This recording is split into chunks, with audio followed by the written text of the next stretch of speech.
So Michael, you have a very interesting track record. Anheuser-Busch, by the way, thank you, because a few years ago when the Clydesdales showed up for the 4th of July parade in Avalon on Catalina Island, I think that made the entire island thrilled for probably at least a decade. So you have a little time for you to come back. Walmart, Dollar General. Talk a little bit about what has brought you to Lidl and the opportunity, but also what you're hoping to do there. Yeah. So, I've been in retail for a really long time. The opportunity to come to Lidl is one of these rare projects to relaunch a brand. That is as a marketer, that is a very rare opportunity in your career to get to do something like this. And, at larger organizations, in retail, you're really trying to anniversary what you did last year, maybe be a little bit incremental.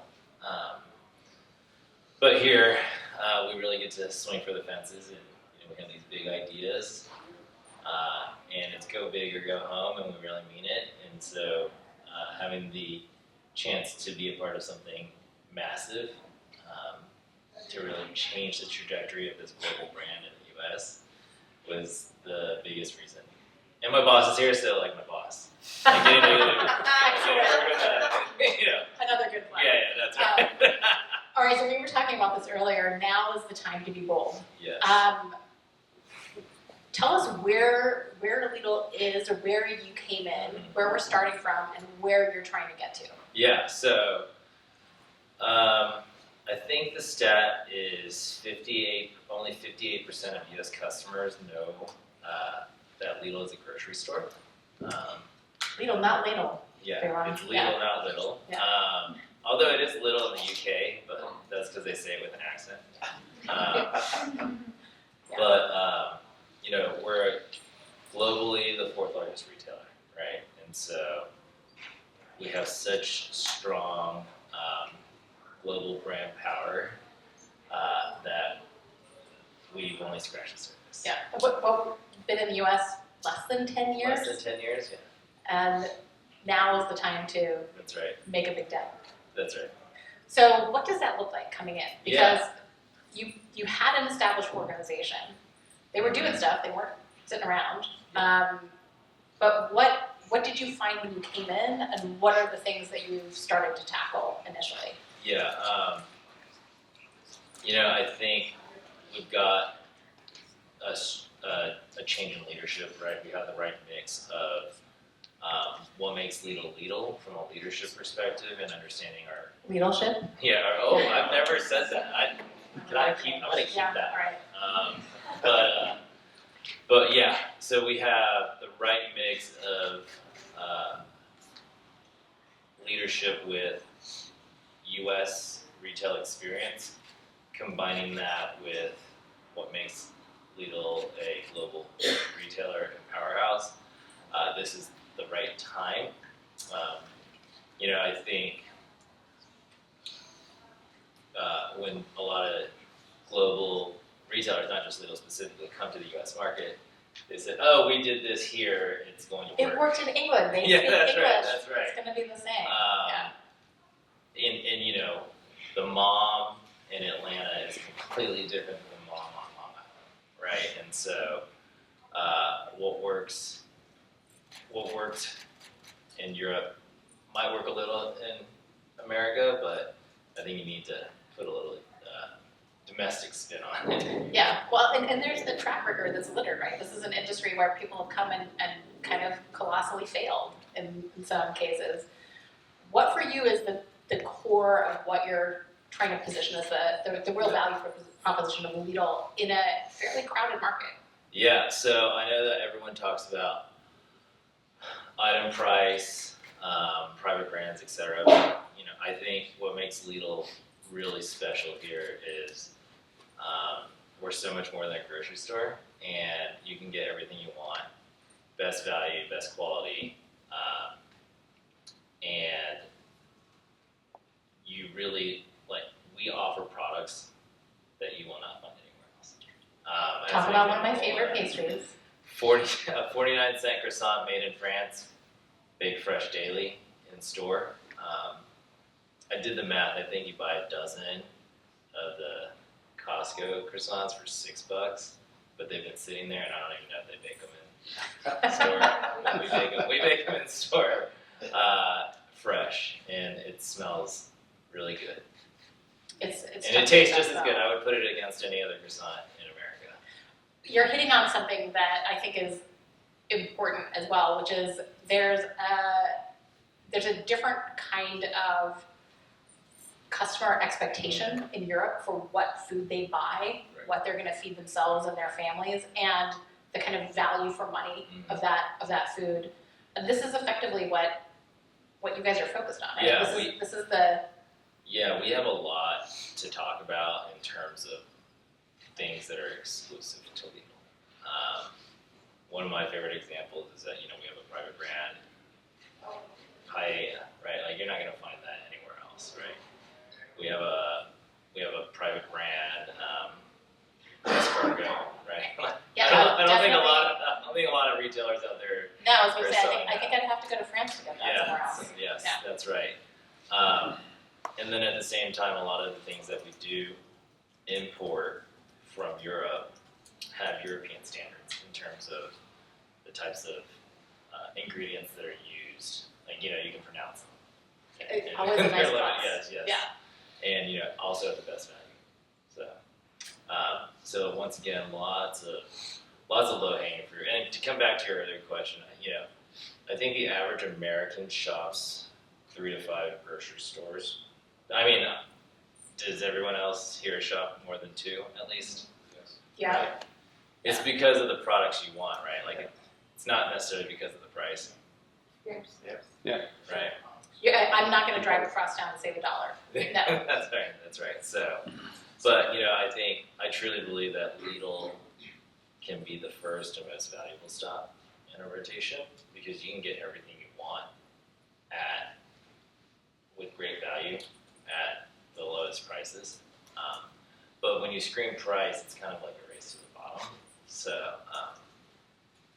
we just have, if anyone lives in a Lidl market, come try us out. I stopped near one on my way here to Las Vegas. It was only sorry I didn't have time to go, or a cooler bag to actually go shopping. But we'll take care of you with the menu. Thank you. I'm looking forward to that after this.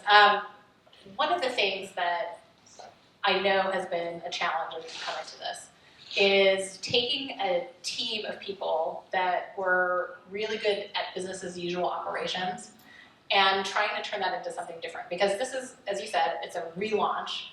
It's a significant one. I mean, this is kind of my words, right? Like a bet the farm kind of thing. This is critical to the business's success over the long term.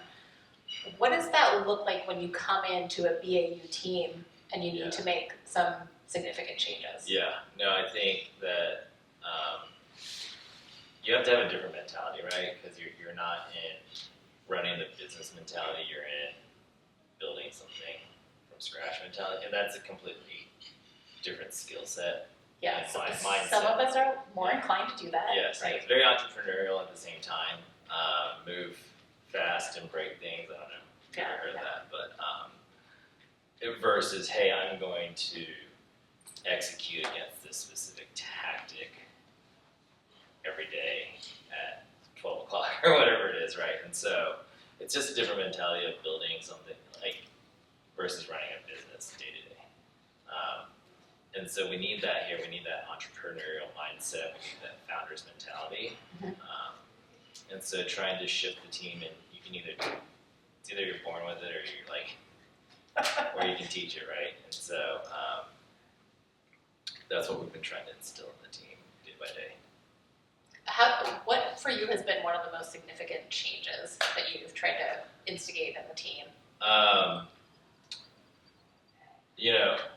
What's interesting is that in Europe they consume media differently. Mm-hmm. You have a lot of national channels, so people are watching, when you do a media buy, you can buy for the whole country. I think it's also really still heavy print. different here. And Yes. so modernizing the marketing organization in the US to be not even digital first, but customer first, like meeting the customer where they're at, teaching the team to shoot content vertically versus horizontally, marketing where it matters, right, and being able to measure.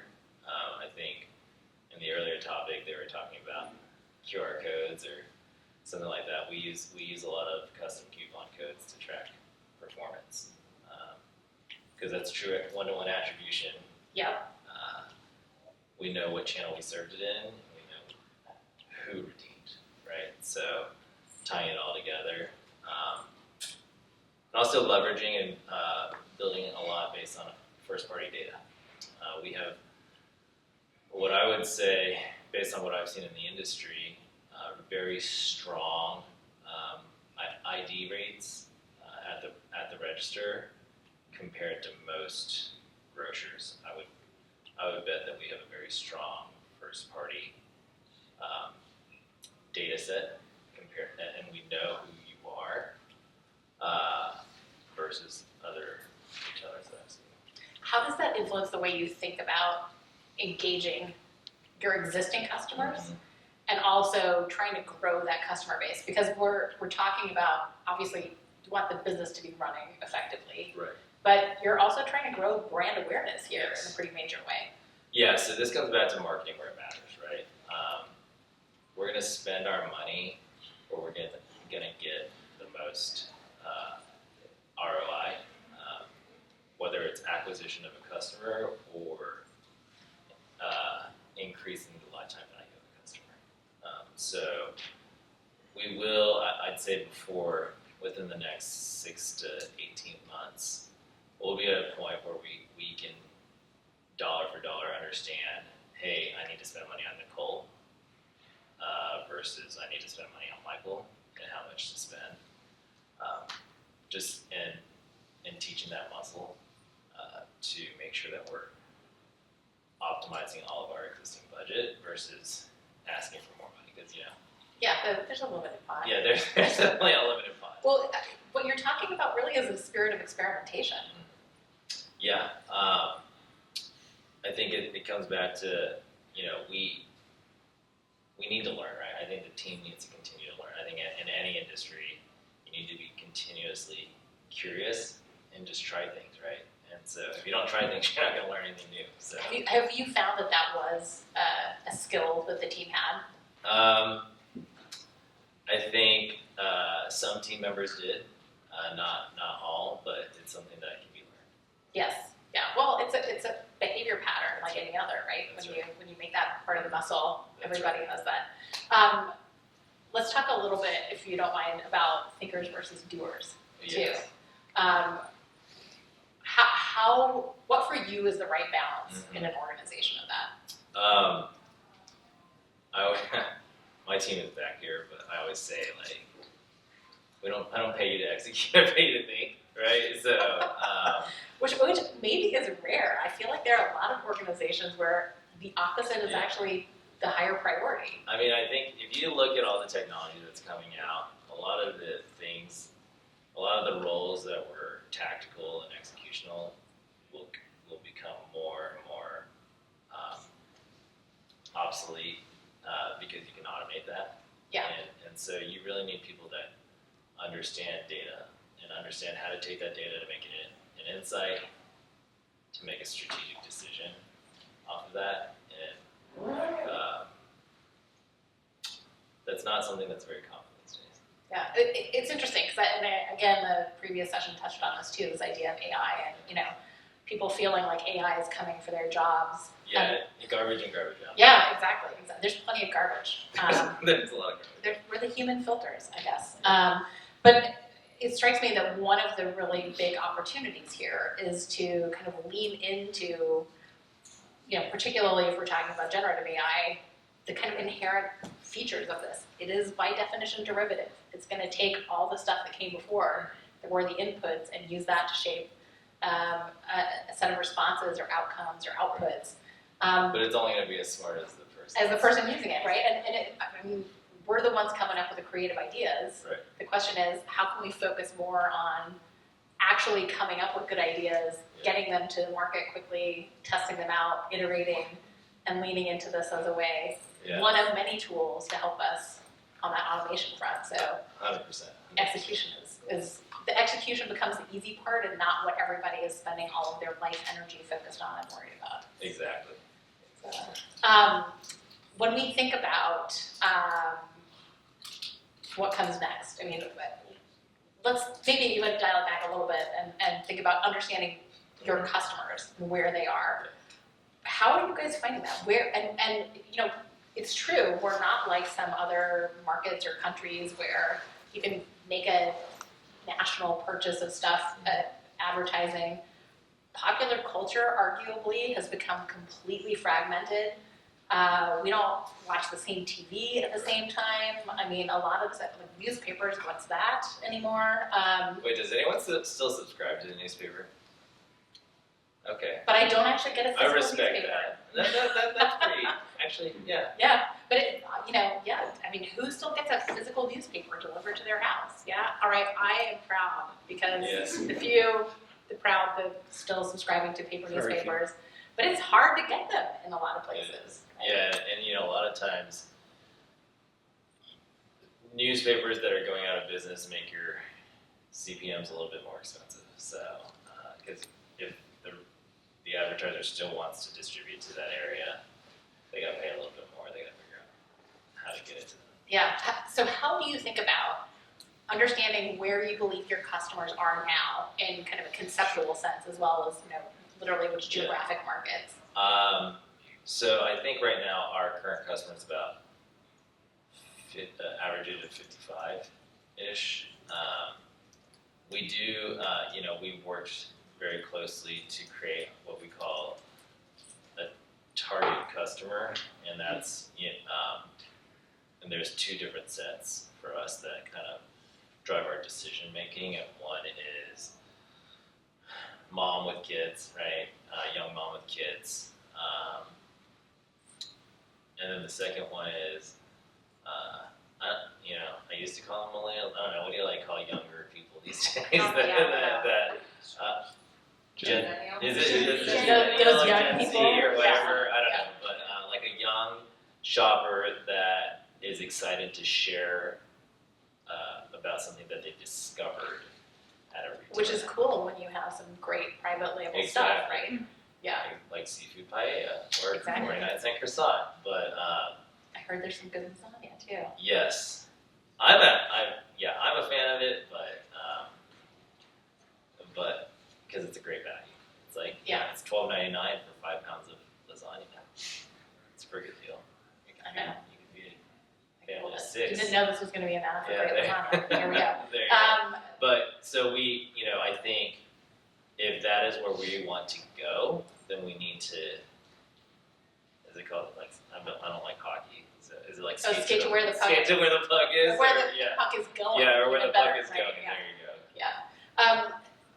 This is actually a very important question when you're competing in a crowded market, because you want to understand who your core customer base is, what those distinctive segments are, what makes them come to you versus somewhere else, and what also is going to get them to talk about it to other people too, because this is still a core part of how you grow, presumably, is that word of mouth. There was some research that I saw last week, actually, from an agency looking at by age group what the biggest source of input was in their decisions to go shop at a certain place or another. And for the younger age groups, it was a first time finding that influencers beat out friends and family. Really? Yes. So I think there's some interesting trends happening here. And that makes sense, because there was that Wall Street Journal article the other day about how Google is declining in search, and I think more and more people, I think the search increases are on TikTok. Probably some of the revelations around their algorithms and search there you might have an influence on that too. But so that's not that surprising. No, social media is like a bigger way of finding stuff. Yeah, absolutely. I think this is where this is happening. So for you, as you approach the prioritization of your team, where are you thinking about, how are you approaching this question of diversifying and experimenting and connecting with those audiences and finding that balance between what is keeping the demand gen going and what is also growing brand awareness at the same time? Yeah, no, that's right. I think this year, as we think about relaunching the brand, we're building our foundation as who we are as a grocer in the U.S. specifically. We're also on this current journey of automating as much as possible that lower funnel demand gen, running media that is performance based, and drives towards that conversion, that in-store conversion. And once we get that set from an automation perspective with algorithms and product feeds, etc., we will then be focusing more on building our reason to believe as a retailer, as a destination with exclusive products, right? Mm-hmm. And I think, the grocery space is so crowded, but what's different about going to Kroger or Ralph's or Publix or wherever, if everyone is talking about price, right? And so what is the thing that makes you as a retailer different is where I am trying to get the team to focus on. And once again, it might be a new muscle, but it'll be something new and different. And we'll learn and we'll learn very quickly, right? So, Yeah. And that's not just how we talk about ourselves as a retailer, but also where we're meeting the customer, what channels we're meeting them with, and how we're talking. Well, I know one of the things that we've talked about is that there's a distinction between digital and commerce. That these things are not necessarily the same. You don't necessarily have to be selling through e-commerce channels to be connecting with and building relationships with your customers in a digital space. No, I mean, if you think about, I know Costco has like an e-commerce offering, but like if you think about like how successful Trader Joe's is, and they don't even talk. They still send around the Fearless Flyer, which is like defiantly not digital. Yeah. Even when you look at it online. Yeah. That's right. So, I think we need to create fans for the brand, not just customers. And I think whenever someone goes to a Trader Joe's, they're like, people like working there, people like shopping there. Yep. People like the products, and so you don't necessarily need e-commerce. Yeah, it's a great counterfactual to go and really lean into and test out. Let's think about what it might look like if you and I are sitting here a year from today. What for you will have felt like some big accomplishments? We'll have like 10,000 stores. No, I'm just kidding. I think for me, if you a year from now, several things come to mind. One, if you ask any random person on an American street, have you heard of Lidl? They'll be, oh yeah, that grocery store. Yeah. And then, two, if you ask a random person that shops at Lidl, what's your favorite product? And they don't even have to think about it. They can say something like, I don't know. Outside of croissants, we have great prosciutto. We have great Parmesan cheese from Italy. I don't know if it has to be from it. Is it from it? I don't even know, but from Europe, I guess. And we have great ice cream.